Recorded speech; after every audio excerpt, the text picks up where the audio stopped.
Rwandan-backed rebels marched into Eastern Democratic Republic of Congo's largest city on Monday, according to witnesses. That's prompted thousands of people, including Congolese soldiers, to flee across the border into Rwanda.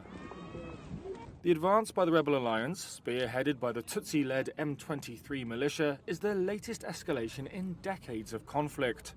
And that's in a region already suffering one of the world's worst humanitarian crises. Corneille Nangaa, leader of the Congo River Alliance that includes the M23, said his forces were in control of Goma, though that could not be independently confirmed. Gunfire rang out near the airport, city centre and border with Rwanda, with 2 Goma residents reporting ongoing clashes between government-aligned militia and M23 fighters. Uruguay's military said 100 Congolese soldiers had handed weapons to them at the UN peacekeeping mission in Congo as requested by the rebels. Additionally, 2 United Nations sources said Congolese and Rwandan soldiers had fired at each other across the border. There was no immediate comment from Congo's government or military. Congo's eastern borderlands are a tinderbox of rebel and militia fiefdoms. They stem from 2 regional wars after Rwanda's 1994 genocide, when Hutu extremists murdered close to 1 million Tutsis and moderate Hutus. The M23, the latest in a long line of Tutsi-led rebel movements backed by Rwanda, previously captured Goma in 2012. However, it withdrew days later after an agreement brokered by neighbouring nations. M23's defeat the next year was followed by a deal calling for its demobilization. But M23 never fully disarmed and launched a fresh offensive in 2022. It captured vast swathes of the mineral-rich North Kivu province, forcing hundreds of thousands from their homes. M23 is well-trained and professionally armed, and it says it exists to protect Congo's Tutsi population from the Congolese government and ethnic Hutu militias. UN experts say Rwanda has supported M23 with 3,000 to 4,000 troops, as well as providing significant firepower. Reiterate in unequivocal terms. The UN Security Council held crisis talks on Sunday with the United States, France and Britain, condemning what they said was Rwanda's backing of the rebel advance. Rwanda dismissed statements that, quote, did not provide any solutions. Mr. President. It accused the Congolese government of sabotaging negotiations with M23 and supporting Hutu militiamen linked to the 1994 genocide. Congo rejects these allegations.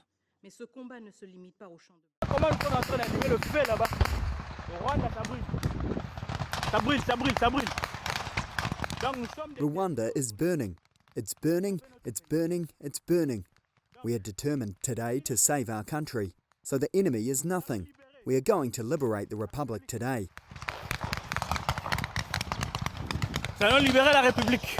We are going to liberate the Republic. We will liberate the Republic today.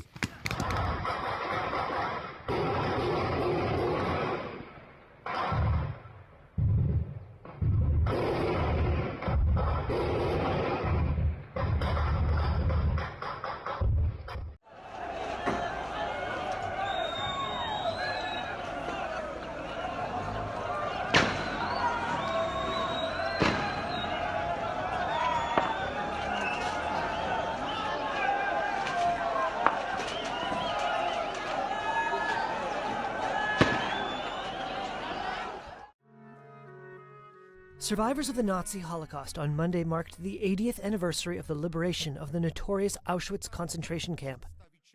The ceremony was held at the site established in Poland by occupying German forces, first as a forced labor camp and then as a key part of the Nazi machinery devoted to exterminating European Jews. More than 1.1 million people, mostly Jews, perished here in gas chambers or from starvation, cold, and disease. Those attending the commemoration included German Chancellor Olaf Scholz, Ukrainian President Volodymyr Zelensky, Britain's King Charles, French President Emmanuel Macron, Polish President Andrzej Duda, and many other leaders. They did not make speeches, but rather listened, for perhaps the last time, to those who suffered and witnessed firsthand one of humanity's greatest atrocities. The survivors warned against a global rise in antisemitism and against intolerance, Retired physician Leo Weintraub is 99 years old. He was separated from his family and sent to Auschwitz in 1944. It grieves me deeply to see in many European countries, but also in Poland, Nazi-style uniforms and slogans openly paraded at marches. It grieves me to see this happening without any consequences. These people proclaim themselves as nationalists, but at the same time they proclaim the hateful ideology of German Nazis. This was the ideology that murdered millions who were considered subhuman under the sign of the swastika. Before the ceremony, King Charles visited a Jewish community center in the Polish city of Krakow. The act of remembering the evils of the past remains a vital task. And in so doing, we inform our present and shape our future. That remembrance of crimes committed in the name of Nazi notions of racial superiority has itself become an acutely political issue in recent years with the rise of far-right parties across Europe. I think that is just very important, is that people take pride in Germany and being German. On Saturday, Elon Musk delivered a video address to supporters of Germany's far-right Alternative für Deutschland political party.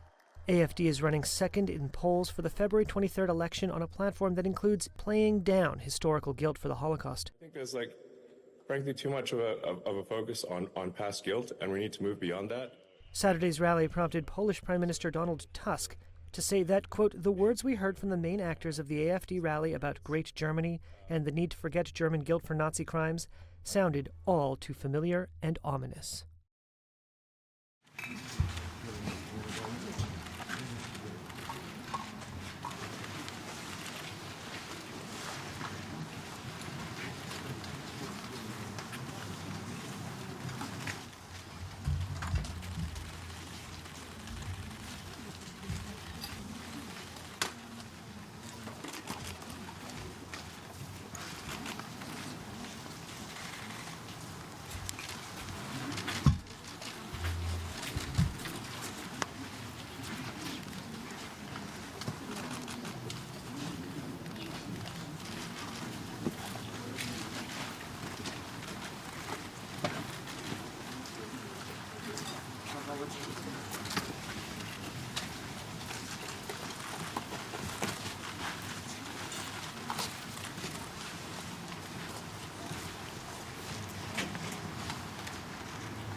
Cheers rang out in Sudan's capital, Khartoum, at the weekend, as military leaders hailed a turning point in the civil war.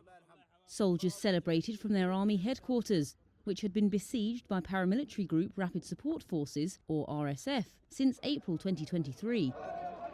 Having made rapid gains, the army and allies recaptured much of the city of Bahri, north of Khartoum, along with the Al Jaili refinery last week. This set the stage for the breaking of the siege on Friday after an almost 2-year war.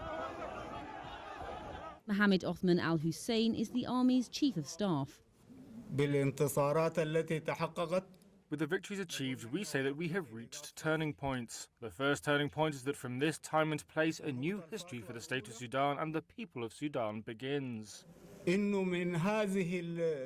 From here, the armed forces will move forward to cleanse every remaining inch of our homeland. And from this point, we will see the return of all Sudanese from displacement, allowing them to resume their normal lives in their homeland with security, stability, and, God willing, peace. While the army has gained control of its headquarters, the RSF remains widely deployed in Khartoum. It also controls much of Darfur and wide swathes of the Kordofan region, both to the west of the capital. The army has, in recent months, retaken several parts of central Sudan and remains in control of the north and east. Analysts say the military may wait to recapture the rest of the capital before engaging in negotiations over power. The RSF has proposed its own government, while army leaders have rejected the inclusion of the RSF in the Sudanese state. The war has displaced more than 12 million people, while plunging half the population into hunger, for which both the RSF and army have been blamed. Chinese startup DeepSeek, whose new low-cost AI model rattled tech stocks Monday, suffered a large-scale cyber attack, causing it to temporarily limit registrations. Earlier in the day, DeepSeek said it was hit by outages on its website after its AI assistant became the top-rated free app in Apple's U.S. App Store and overtook ChatGPT in downloads. DeepSeek claims it uses cheaper chips and less data, challenging the idea that advanced semiconductors, like those made by NVIDIA, are needed to run AI applications. That sent major tech stocks tumbling, with shares of NVIDIA falling as much as 17.8% at one point Monday morning. Brian Jacobson is chief economist at Annex Wealth Management. This could really be a change in the script, a change in the narrative around artificial intelligence, where it's no longer about what has been called the picks and shovels. That was like NVIDIA, as far as with the chips that they were selling, and maybe even the data center providers. Now it's moved on from the picks and the shovels more to perhaps the refiners and the jewelers in that narrative, where it's more about what's the actual use case of the technology. DeepSeek's popularity has also upended widely held views about U.S. dominance in the AI space and the effectiveness of Washington's export controls targeting China's advanced chip and AI capabilities. Little is known about the company behind DeepSeek, a small Hangzhou-based startup founded in 2023 when search engine giant Baidu released the first Chinese AI large language model. Since then, dozens of Chinese tech companies, large and small, have released their own AI models, but DeepSeek is the first to be praised by the U.S. tech industry as matching or even surpassing the performance of cutting-edge U.S. models. Belarusian leader Alexander Lukashenko extended his 31-year rule with a massive election win. The country held a presidential election on Sunday. According to results published on the Central Election Commission's Telegram account, Lukashenko took 86.8% of the vote. Western governments have rejected the election as a sham.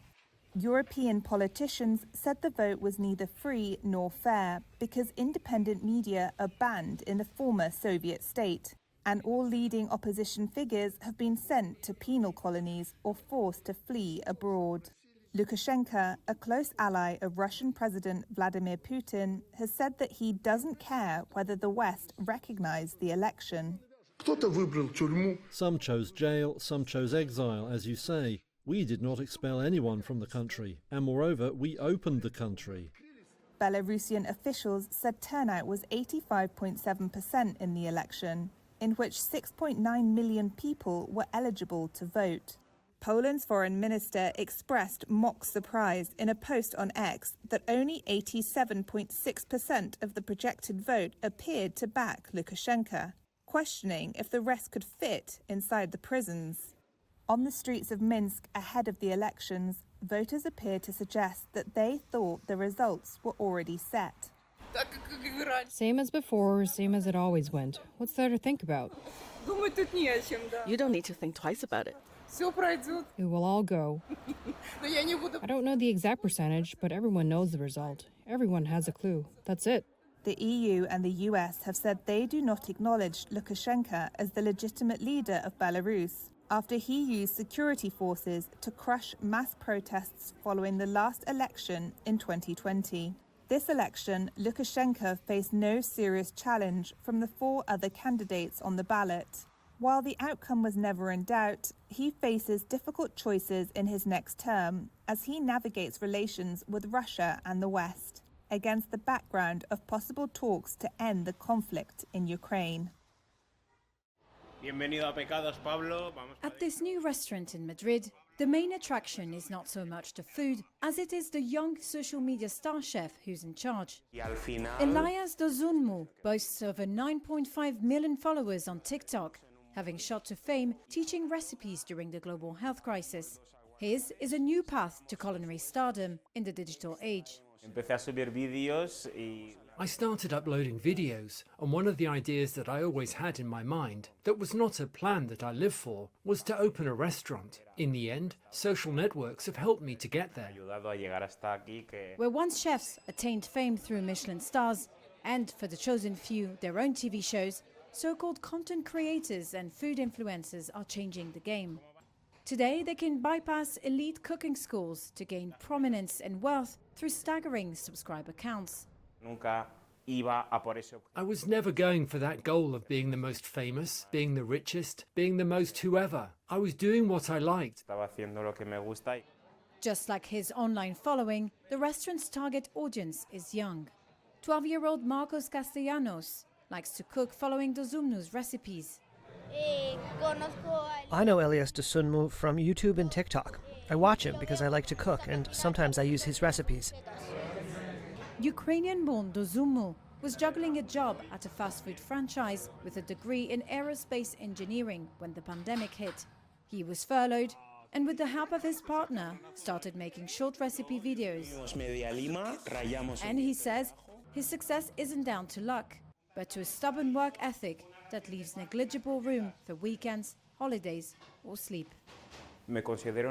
I consider myself a very hard-working person, and thanks to working so hard, and thanks to truly loving what I do, to sacrificing everything to do what I want, I was able to achieve all this. The U.S. and Colombia pulled back from the brink of a trade war on Sunday. U.S. President Donald Trump had threatened tariffs and sanctions on Colombia for refusing to accept military flights carrying deportees as part of his sweeping immigration crackdown. But late on Sunday, the White House said Colombia had agreed to accept the migrants after all, and Washington would not impose those penalties. Colombian Foreign Minister Luis Gilberto Murillo on Sunday said his country's government had, quote, gotten over its impasse with Washington. Earlier, Colombia's President Gustavo Petro had condemned the military deportation flights and said that he would never carry out a raid to return handcuffed Americans to the U.S. However, he also said that Colombia would welcome home deported migrants on civilian planes and offered his presidential plane to facilitate their, quote, dignified return. The Colombian statement did not specify whether the agreement it had struck with the U.S. included military flights, but it did not contradict the White House announcement. It added that Murillo and Colombia's ambassador to the United States will travel to Washington in coming days for follow-up meetings. The use of U.S. military aircraft to carry out deportation flights is unusual. Some of them carried out 2 flights to Guatemala on Friday, while Mexico also refused a request last week to let a U.S. military aircraft land with migrants. Trump has said he is thinking about imposing 25% duties on imports from Canada and Mexico on February 1st to force further action against illegal immigrants and fentanyl flowing into the U.S. South Korea has released the initial findings of a probe into the crash of a Jeju Air flight last month, but mysteries remain. All 175 passengers and 4 of 6 crew were killed in the incident, making it the worst ever air crash on South Korean soil. Now investigators say they have found duck remains in both engines of the Boeing 737-800. They also confirm that the pilots reported a bird strike. But it's still unclear why the plane landed with its wheels up. It's also a mystery why voice and data recorders, the so-called black boxes, both failed just before pilots declared an emergency. At the moment they failed, data showed the plane was still flying. Investigators are also probing the role played by airport structures. After it touched down, the airliner ploughed into an embankment built around navigation equipment at Muan Airport. Critics have said the structure contributed to the high death toll and should not have been located in line with the runway. The International Civil Aviation Organization, a UN agency, requires accident investigators to submit a preliminary report within 30 days. It then encourages them to produce a final report within 12 months. South Korean investigators have promised an all-out effort to determine the full causes of the crash.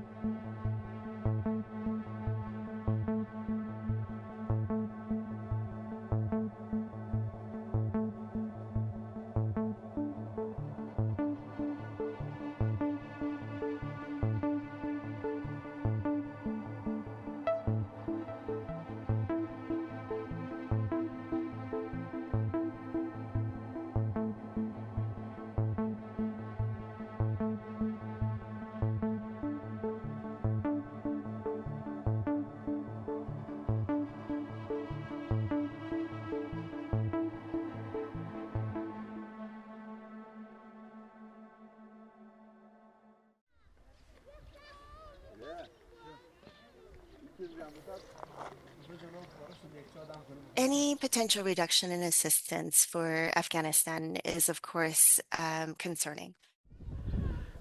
We've seen levels of food insecurity. In August 2021, there was this massive deterioration in food security, just rapid levels of hunger that rose.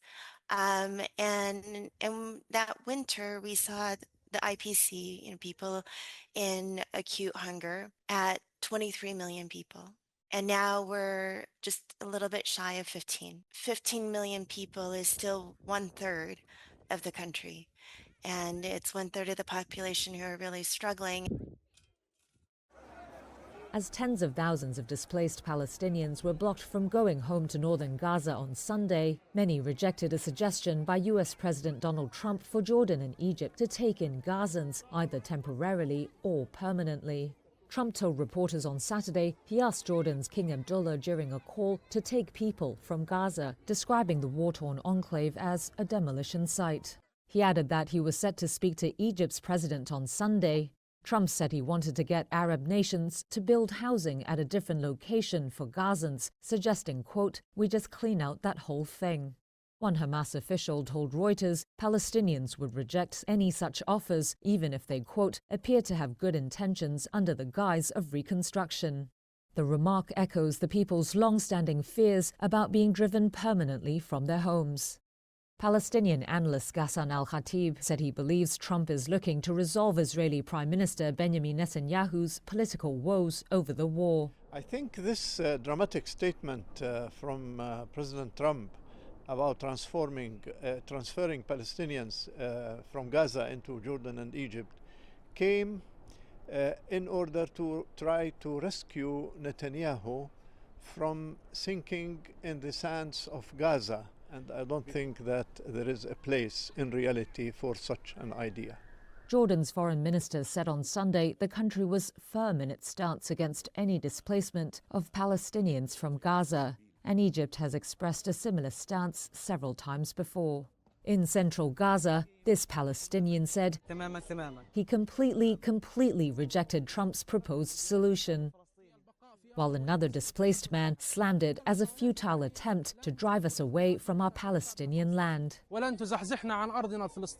They were among the many northern Gazans who had been stuck at roadblocks trying to get home, while mediators held talks with Hamas and Israel to resolve a dispute over their ceasefire deal.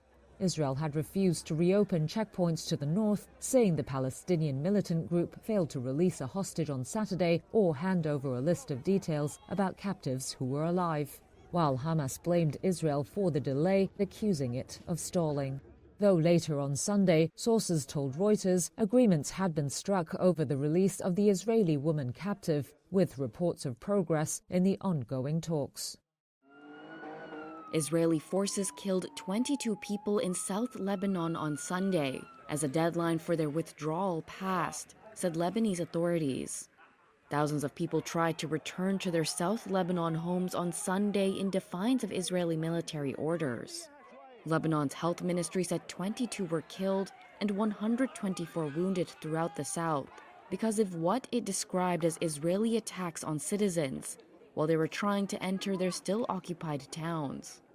Lebanon's US-backed military, which reported one of its soldiers among those killed, has accused Israel of procrastinating in its withdrawal. The Israeli military said that it, quote, fired warning shots to remove threats in a number of areas where suspects were identified approaching the troops. This Lebanese man says that it's unfair to say they're forbidden from their homes after they've waited more than a year and 4 months to return. On Friday, Israel said it would keep troops beyond the Sunday deadline, set out in a US-brokered ceasefire that halted last year's war with Hezbollah. The agreement set out a 60-day timeline for implementation. Israel said Lebanon had not yet fully enforced terms, requiring the south to be free of Hezbollah arms and the Lebanese army to be deployed. The Hezbollah-Israel conflict was fought in parallel with the Gaza war and peaked in a major Israeli offensive that uprooted more than 1 million people in Lebanon and left the Iran-backed group badly weakened. An Israeli military spokesperson said the Israeli army would in the near future inform residents of places to which they can return. UN officials in Lebanon said conditions were not yet in place for the safe return of Lebanese citizens to villages near the border. The White House said on Friday that a short temporary ceasefire extension was urgently needed. Twins Mahmoud and Ibrahim Al-Atut hug after a year of separation. Palestinians streamed back into northern Gaza on Monday, with Israel giving them the green light to return as part of the Gaza ceasefire deal. Mohammed Audi reunited with his parents and brother as they returned after being displaced for more than a year. It's better than the whole world. It's a great victory to see my mother, father and brother. Praise to God. I have been away from them for 1 year and 4 months. I was alone in the north here. They were all in the south. Northern Gaza's devastated landscape of crushed concrete and twisted metal is where some of the most intense Israeli airstrikes and battles with militants took place. Mohammed Arifi said being away was like death. When I get back to Gaza City, I will come back to life. I swear to God, the feeling is indescribable. To see my family, my people, my neighborhood, where I was raised and where I lived. Under the terms of the ceasefire, residents of northern Gaza were due to return at the weekend. But Israel said Palestinian militant group Hamas had breached the deal by failing to release civilian female hostage Ab al-Yahud in a second exchange at the weekend. So, as displaced Gazans slept on the road waiting to be allowed to head north, Israel kept its forces deployed in the Netzarim corridor that separates the north from the rest of the enclave. That was until Qatari mediators resolved the dispute late Sunday. Hamas agreed to release Yahud and 2 other hostages 2 days before the next scheduled release. The group said on Monday it had also handed over to mediators a list showing that 25 Israeli hostages are still alive, out of 33 scheduled for release. The war has killed at least 47,000 Palestinians, according to Gaza's health ministry. It displaced most Gazans, many several times, including 650,000 people forced to leave northern Gaza. The ceasefire deal also requires 600 truckloads of aid to be allowed into Gaza every day of the initial 6-week ceasefire, including 50 carrying fuel. Half should head north, where experts have warned famine is imminent.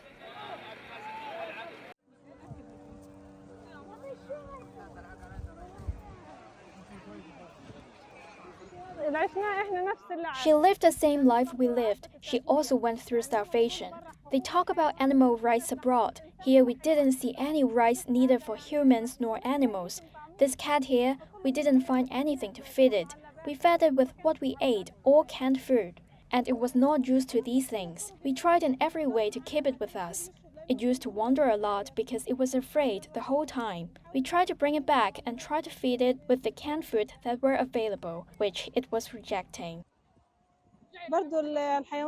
Animals also suffered a lot. There were many people who left their animals at home when they evacuated quickly after a sudden warning, and their animals died. I mean, there were people who didn't have the time to take them. Thank God we were able to take it.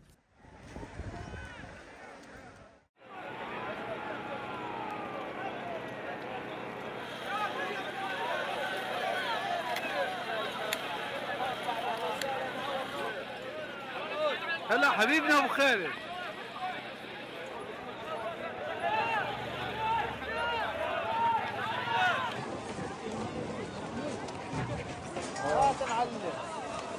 May God bless you. The breeze of the north has returned, and welcome to the people of the north.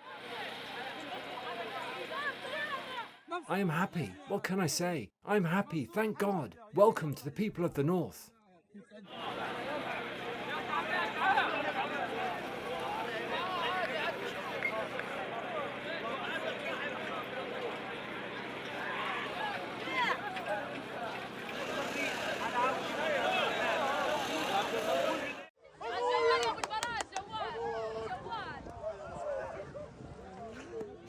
لك يا خيال